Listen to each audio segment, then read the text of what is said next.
నమస్తే K25 news స్వాగతం సుస్వాగతం.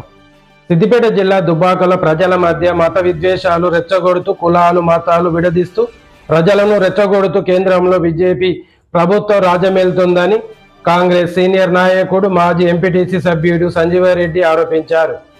దుబ్బాక బస్టాండులో కాంగ్రెస్ నేత రాహుల్ గాంధీపై అనుచిత వ్యాఖ్యలు చేసిన కేంద్ర రైల్వే శాఖ సహాయ మంత్రి రావ్ నిత్ బిట్ ఫ్లెక్సీని దహనం చేశారు. చూస్తున్నానని మరిన్ని అప్డేట్ కోసం K25 న్యూస్. నిన్నటి రోజున కేంద్రంలో బీజేపీ రైల్వే మంత్రి రావ్నిత్ బిట్ గారు రాహుల్ గాంధీ పైన అనుచిత వ్యాఖ్యలు చేసినాయి. కీర్తి చేసిన ఇందిరమ్మ మీద మీ మాటలు వెనుకకు తీసుకోవాలి.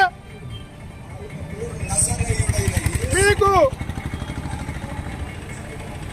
భారతదేశంలో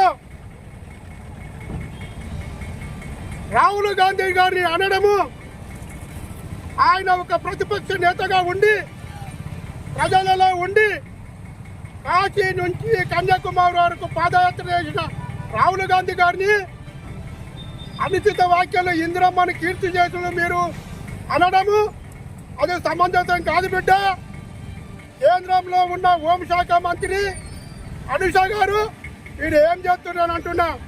కేంద్రంలో మీద అధికారం ఉన్నదని కులాలు మతాలు అనుకుంటా కులాల మతాలను విడదీసుకుంటా వీడు ఎందరి ప్రాణాలు తీస్తారు, ఎందరితో నాటకాలు ఆడతారు, ఎన్ని కుల మతాలు చెప్పుకుంటా ఓట్లు రాబట్టుకుంటా వీరు భారతదేశంలో ఇదేనా ఈ వ్యవస్థ? నేను అడుగుతున్నా, సూటిగా అడుగుతున్నా. అమిత్ షా గారు, మోడీ గారు ఈ రావ్నిత్ బిట్ రైల్వే శాఖ సహాయ మంత్రి అనడం సమంజసమని అడుగుతున్నా. మీరు క్షమాపణలు చెప్పేదాకా రాహుల్ గాంధీని మేము వినము. ఈ వీరి మీద పోలీస్ స్టేషన్లో దుబ్బాక సిఐ పరిధిలో దుబ్బాకలో వీరి మీద ముగ్గురి మీద మేము కేసు చేస్తున్నాం.